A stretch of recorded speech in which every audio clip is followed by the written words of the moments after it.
The security crisis in the heart of northern Nigeria has taken a terrifying turn this January 2026, and the headline suggesting that President Bola Ahmed Tinubu has reportedly turned down a critical appeal from the Sultan of Sokoto are sending shockwaves through the country.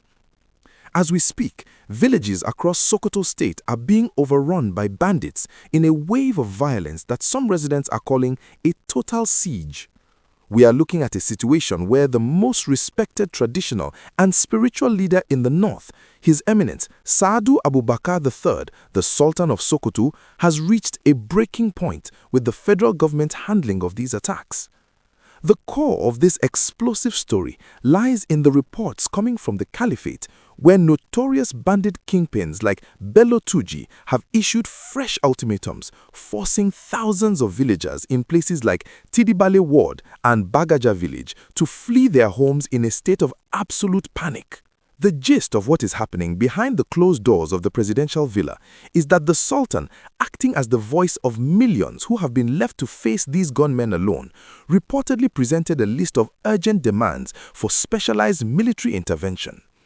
However, the whispers from Abuja suggest that the presidency's response was not what the Sultanate expected, leading to claims that the appeal was essentially turned down in favor of existing security strategies that many locals feel are clearly not working.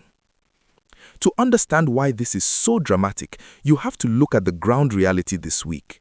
Just days ago, on January 14, 2026, bandits loyal to Turji launched a brutal raid on Bargaja village in Isa local government area, killing multiple people and abducting dozens more.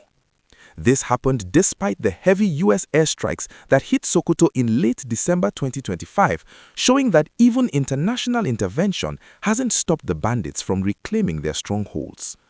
The story is getting even more intense because of the direct pressure on President Tinubu. For months, the Sultan has been calling for a total war and has even warned that it might take decades to fix the north if the government doesn't act with more urgency right now. The reported rejection of his latest appeal is being interpreted by many as a dangerous rift between the traditional institution and the executive arm of government.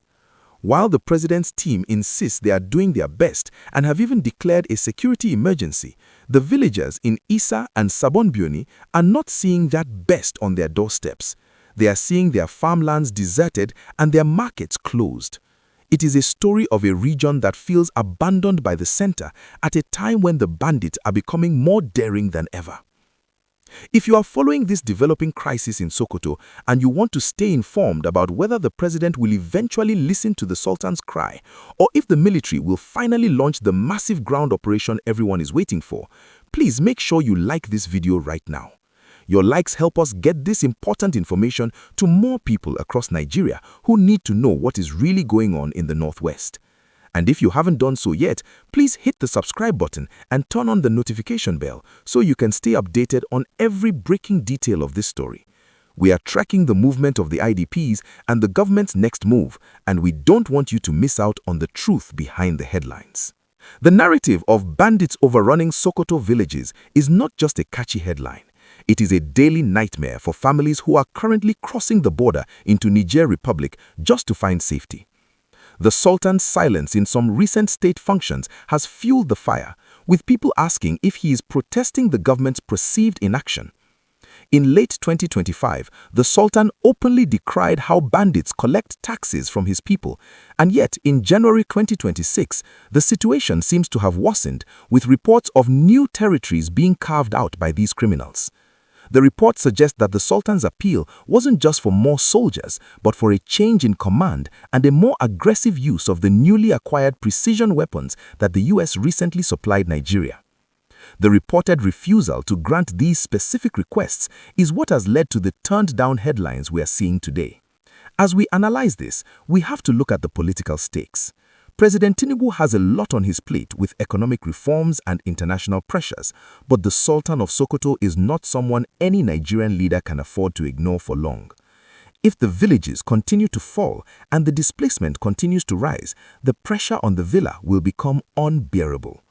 We are seeing a humanitarian disaster unfolding in Issa town, which is now flooded with refugees from surrounding wards who have nowhere else to go.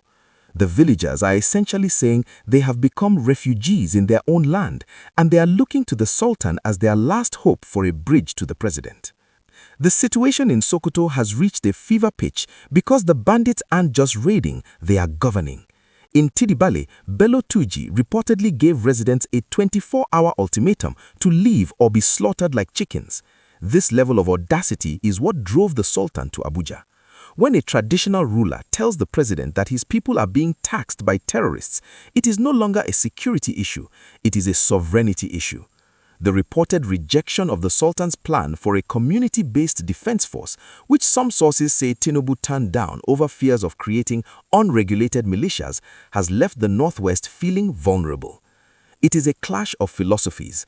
Abuja wants a centralized military response, while the Sultanate wants immediate localized protection for the dying villages. This story is a mix of high-level politics, traditional authority, and the raw survival of the common man. Whether the president officially turned down the appeal or just offered a different solution, the result on the ground remains the same. The bandits are still there and the people are still running. We are watching a historical moment where the relationship between the Caliphate and the Presidency is being tested by fire. If the government doesn't find a way to reconcile with the Sultan's vision for security, the Northwest could face a level of instability that we haven't seen in our lifetime. I want to take a moment to speak to the incredible resilience of the people of Sokoto. Even as they flee with nothing but the clothes on their backs, they are still holding on to hope that someone in Abuja will hear them. If you are watching this from the north or anywhere in Nigeria, please let us know in the comments how this security situation is affecting your community. We need to keep this conversation alive so the leaders know we are watching. And please, as we continue to bring you these updates, remember to share this video. Sharing helps break the silence that the bandits rely on. If you believe the Sultan's appeal should be granted, let us know by liking and commenting below. Every interaction helps our channel reach more people who need to demand action. Moving forward, the focus will be on the National Assembly and whether the northern senators will back the Sultan's play. There are already talks of a security summit being organized by the Northern Governors Forum to bypass the federal stalemate. If Tinubu continues to reportedly turn down these localized security appeals, we might see the states taking matters into their own hands, which could change the face of Nigerian federalism forever.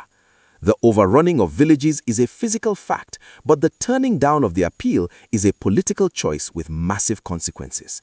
We will keep our eyes on the 2026 budget to see if any new funds are being diverted to the specific wards the Sultan mentioned, or if this remains a battle of words while the people of Sokoto continue to suffer. In conclusion, the drama between the Sultan and the President is a reflection of a nation at a crossroads. One side holds the sword of state and the other holds the soul of the people. When these two don't align, it is the villages that bleed. Stay glued to this channel because as more reports come out of the Sultan's palace and the presidential villa, we will be here to break it down for you with the speed and accuracy you deserve.